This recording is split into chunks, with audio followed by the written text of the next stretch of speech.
morning over basic. Good morning. 220 square meter. Oops.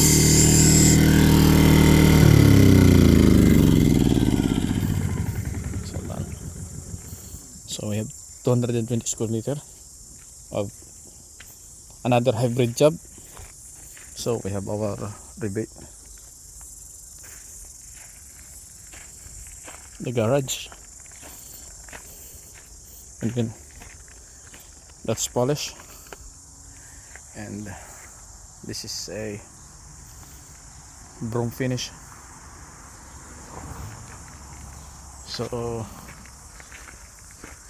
we have three different heights. We have one, and this is the floor level.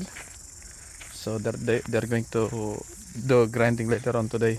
Later on when it's done, and then we have drop down on that boxing over there.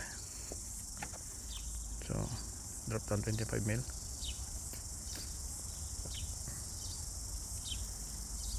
And that's a normal finish on that floor. So this one over here is just salt and pepper finish. And that garage also polish. Yep, that's all out. That's all. See you in the next video, guys. Thanks for watching. Bye bye.